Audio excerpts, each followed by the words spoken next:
बदलिदो याम बदलिदो परिस्थिति, उमेरले ढाकेको मन र सङ्घर्षिलो जीवनभित्रको हाम्रो सानो प्रेम कथा। त्यो रात उनको प्रेमको नसामा ढलेर म कसरी लडेँ, आज आएर सम्झिँदा पनि मलाई आनन्द लाग्छ। हाम्रो कथावार्तामा हुनुहुन्छ कुमार सुवेदीज्यू र क्यामेराम्यान राजन निरोलाज्यू र हजुरहरूलाई साथ दिन्छु म प्रयास छेत्री। हाम्रो पूर्वाञ्चल फिल्म्स प्रालीलाई लाइक, कमेन्ट र सब्सक्राइब गर्न नबिर्सिदिनुहोला र हजुरहरूलाई यस्तो गीति कथा भन्ने इच्छा छ भने कमेन्ट बक्समा गएर आफ्नो एड्रेसहरू लेखिदिनुहोला, नम्बरहरू लेखिदिनुहोला भन्दै हाम्रो गीति कथालाई अगाडि बढाउने जमर्को गर्दछु। धन्यवाद। त्यो रात उनको प्रेमको नसा लागेर म कसरी ढल्ने भन्ने कुरा आज आएर सम्झिँदा पनि उत्तिकै आनन्द लाग्छ। उनी छैनन्, बस त केवल उनको स्पर्श, उनको सुगन्ध, उनको कल्पना, उनको याद र उनको सपना मात्र। त्यो एक रात अनि एउटाको साथ पुरै जिन्दगी पलभरमै जिएको जस्तो मेरो आवाज, सायद उनको पनि। फेसबुकले सुरु गराएको हाम्रो परिचय बिस्तारै सामित्यतर्फ लम्कँदै लम्कँदै उनी मेरो र म उनको भइसकेको थियौँ। उनका तस्बिरहरू, स्टाटसहरू निकै भलाद्मी अनि कुरा गर्ने तरिका पनि। माघ महिना, तराईको चिसो, एउटा सानो झुप्रो घर। उनले आज के लेखे, कस्तो तस्बिर अपडेट गरे अनि मलाई के मेसेज लेखे, बस यही खुल्दुलीमा 2 दिन बिताएका थिए।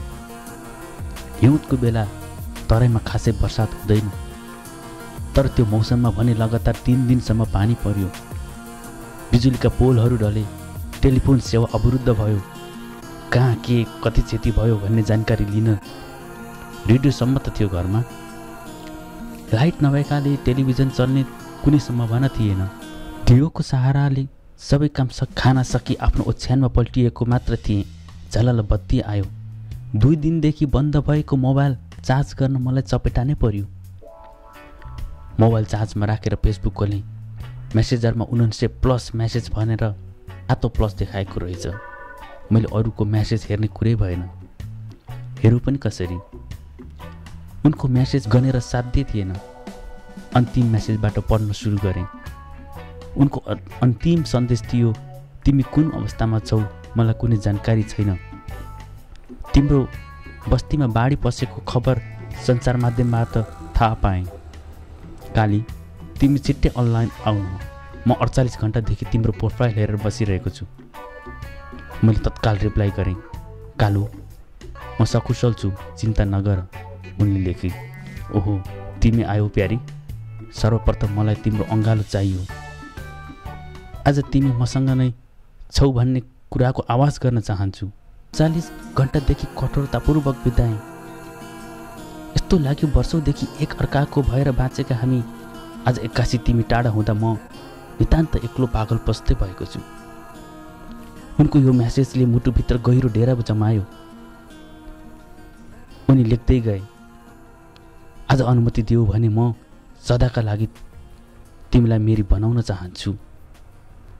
हरेक पल तिम्रो स्पर्शसँग बिताउन चाहन्छु म। मैले तिमीलाई गर्ने मायाको कुनै सीमा हुँदो त आज त्यो सीमा नागेर म देखाइदिन्थेँ।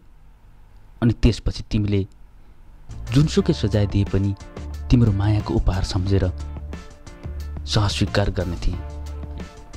यो 2 दिनको दूरीले तिमीलाई सीमा नाग्न बनायो, मेरो अनुमति माग्ने बनायो। माग, आज तिमी जे माग्छौ माग,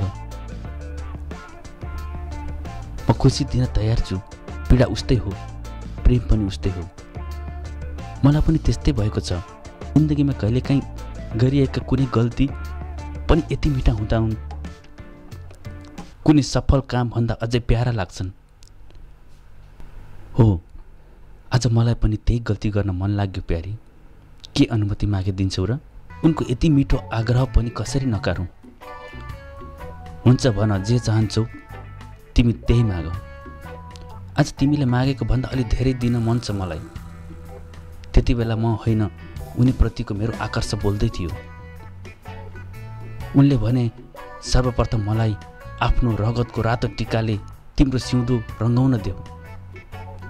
हुन्छ, रङ्गाऊ। तिम्रै लागि खाली थियो यो सिउँदो, आज भरिदेऊ। मैले उनलाई रोक्ने हिम्मत गर्न सकिनँ।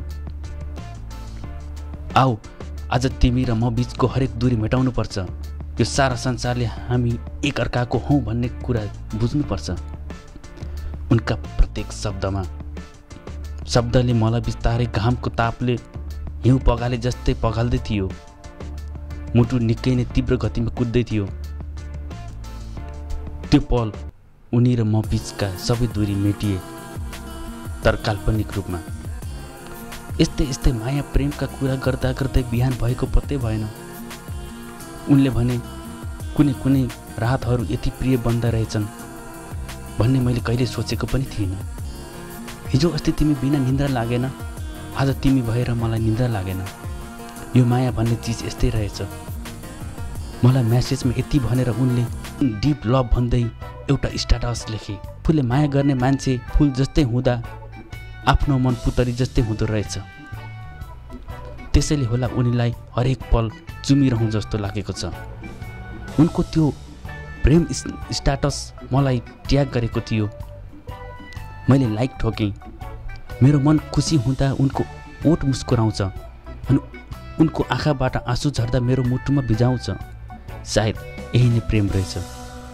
त्यो बिहानीसँगै हामी आफ्नो निरन्तर काममा लाग्यौँ।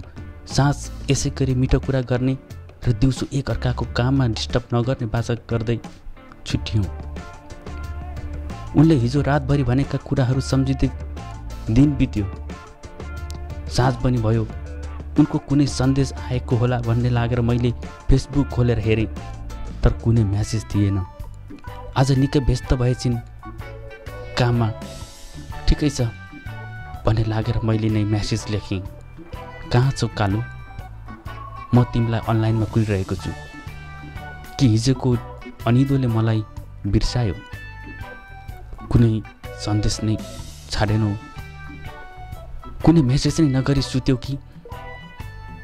तिमीलाई थाहा छ, अस्ति म अनलाइन नहुँदा तिमीले मलाई पर्खे जस्तै म पनि तिमीलाई पर्खिरहेको छु। लेख्दा लेख्दै रात बित्यो, तर उनी आएनन्। मन चिसो भयो। कति उनी बिरामी त परेनन्? फोन पनि उठेन। लाग्यो आज उनको प्रोफाइल हेरेर बस्ने मेरो पालो रहेछ। मन अमिलो भएपछि उनलाई ट्याग गरेर एउटा स्ट्याटस लेखेँ। तिम्रै पर्खाइमा रात बितेर बिहानी पनि भयो, तर तिमी अझै आएनौ। आफ्नै प्रतिक्रिया आए, तर उनको कुनै प्रतिक्रिया आएन। त्यसपछि उनको फेसबुकमा मेरो लागि कुनै स्ट्याटस लेखिएन, न त कुनै म्यासेज नै।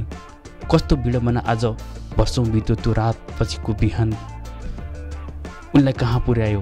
कहाँ? उनले फेसबुकमा मसँग बिताएको त्यो रात आज पनि मनभरि मिठो याद बनेर बसिरहेको छ। आज पनि हरेक दिन उनी आउँछिन् कि झैँ लाग्छ उनलाई पर्खिरहन्छु। ती रात पछिका सुनौला रङ्गीन बिहानीहरू मेरा लागि फिक्का र रङ्गहीन बनेका छन्। तर आश मरेको छैन, उनी एक दिन आउनेछ आफ्नो कालीलाई सम्झेर। भन्छन् नि, सम्बन्ध प्रेमको कमीले होइन, प्रेम धेरै र विश्वास कम भएर छुट्छ। तर हाम्रो सम्बन्धमा न विश्वासको कमी छ न प्रेमको। अनि छुट्यो भनेर कसरी पत्याउने म?